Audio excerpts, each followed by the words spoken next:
Right, let's go to another question. It's from Scott in West Hampstead. Is Nigel Farage right to demand that the asylum seeker who threatened to kill him be deported? And shouldn't all asylum seekers who commit criminal offences in the UK lose their right to claim asylum? Well, this is what we've been talking about over the last hour. Ellie, let's start with you.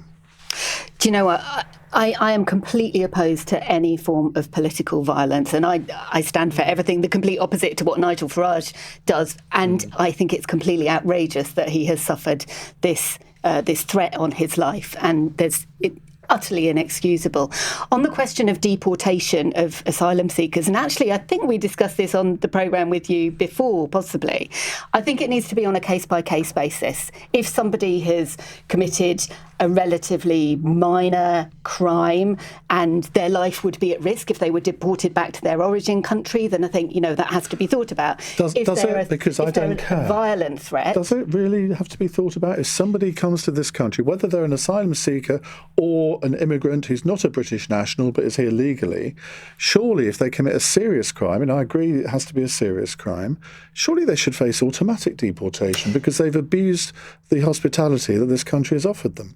If the example that I'm giving is if their life is in danger if they were sent back home, and the reason that's my position is because I believe in universal human rights. So in the same way as I don't believe that Nigel Farage should be subjected to a threat of violence, I also don't believe that anybody else should be subjected to a threat of violence, even if they've done things that I am completely opposed to. It's why I'm opposed to the death penalty, even for murderers and things like that. I believe in defending the rights of every person to life. So what about the rights of British citizens to be protected from serious criminals who've come to this country? Absolutely. Maybe they haven't intended when they've come here to do harm, but they have done harm and therefore have to suffer the consequences of that. Indeed, and they should be put in jail if they've committed crimes. Absolutely. Okay, Matthew?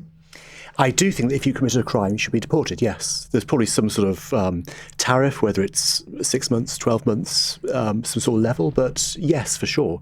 We're facing a problem at the moment with the prisons and capacity within the prisons and people being let out of prison because they're full. So yes, we have an issue there. I think there's also a bigger issue as well about Nigel Farage's security. This is somebody who is at the top of the polls, looks like he could be the next Prime Minister if an election was held now. So I think he's probably get better security than he currently has. Wilfred, I seem to remember last time you were on this programme, you kind of came out as a reform supporter. You're right, I am, over this. The thing I can't get my head round, and this is what's really winding me up about this story, is it right that this guy had been refused asylum in Sweden? Yes. And then how in God's name, with that, he was then allowed to try and seek asylum in this country? He committed 17 offences in Sweden. What it tells me is this, is that the whole asylum needs to be overhauled. I mean, who is getting asylum? What is the rationale? And perhaps the old rules of getting asylum needs to change, and it's not fit for today's purpose. Actually, it's more beneficial that people stay in their countries and try and sort out the countries rather than coming here. So I think what this has told me is that we need to look at who is granting asylum and for what reasons, because I think a lot of people are getting it where they shouldn't be. That's what this has told me. My understanding is he hasn't been granted asylum. No, he hasn't. Yeah. Well, but you see, his application. His application is going through. Yeah. But I mean, I think Matthew and Wilfred would both agree that it may be going through, but it should now be stopped. Yeah. It's like, I just don't understand. And he said he would happily go back to Afghanistan. So I'll happily sort of pay for his ticket. Yeah. Tonia? Right. I mean, being in the United Kingdom is a privilege. It's not a gift. It's not to be abused. We are going to deport on conviction. We need to get people out quicker.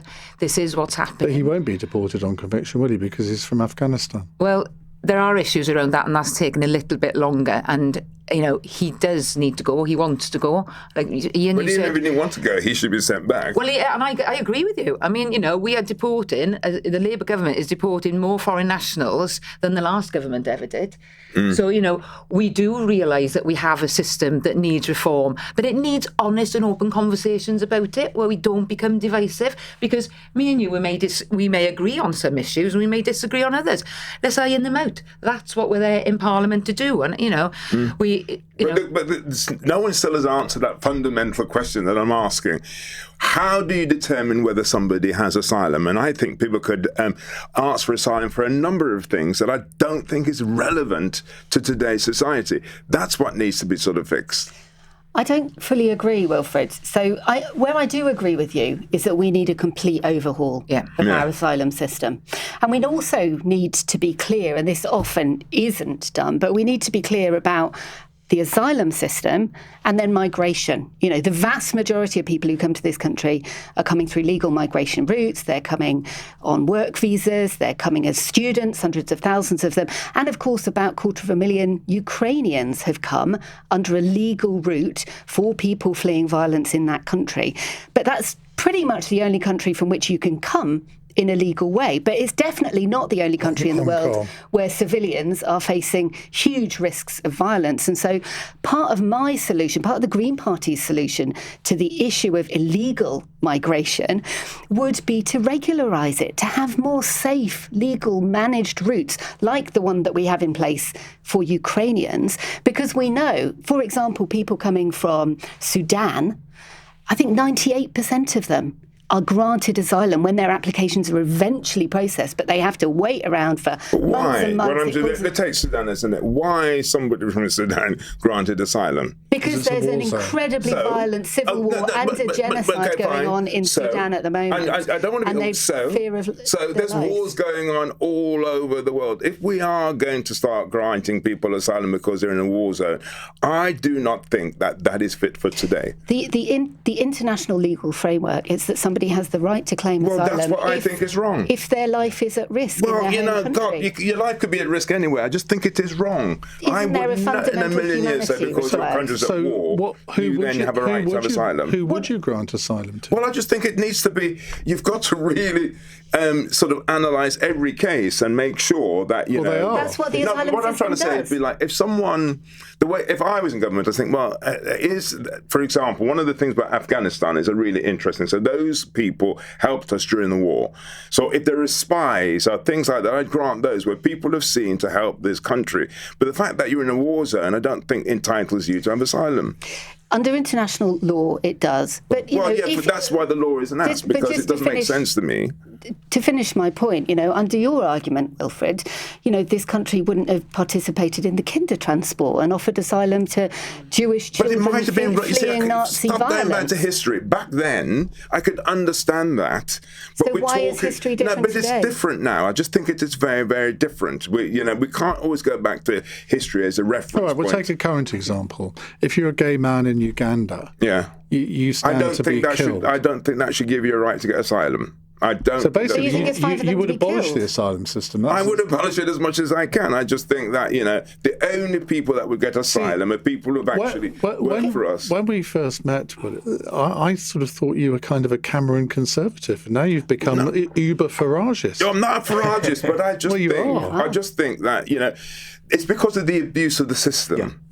And actually, that's what I'm trying to do, is that I want people not to think that England or Britain or the UK is a really good place to come to. What we want people to think is actually, you're going to have to really demonstrate that you got this right. So Matthew,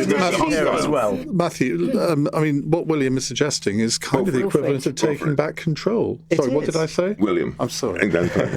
It is. There's an issue here as well about the judiciary and also the European Convention of Human Rights and how the judiciary are interpreting those rights. And you have well-meaning people in the Home Office, both Conservative and Labour as well, who are trying to sort of redefine how the asylum system and who should be able to claim asylum here. And they're fighting with one arm tied behind their back because of the judiciary. So the next big argument is really, how do you reform that, or should you leave? Right, on that bombshell, go on quickly. Really important thing. So the cost of the immigration system in the UK is less than 0.5% of government expenditure. Less than 1/200th of government expenditure is on the asylum system. But we spend far, far more than that, completely disproportionate amounts of political time talking about it. The problem in this country is not immigration, it's inequality. That's what we should be focusing on. You tried telling the majority of my listeners that.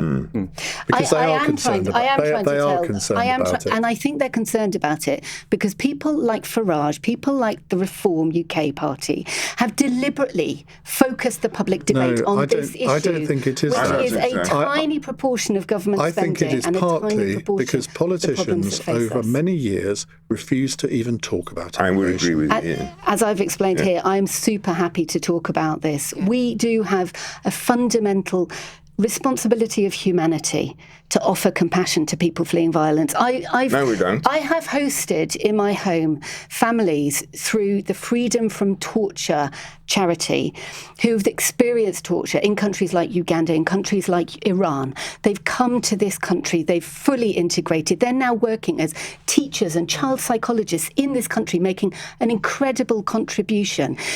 Don't tell me, Wilfred, that those people aren't a benefit, an asset to our country, and that we don't have a fundamental obligation of humanity to support people.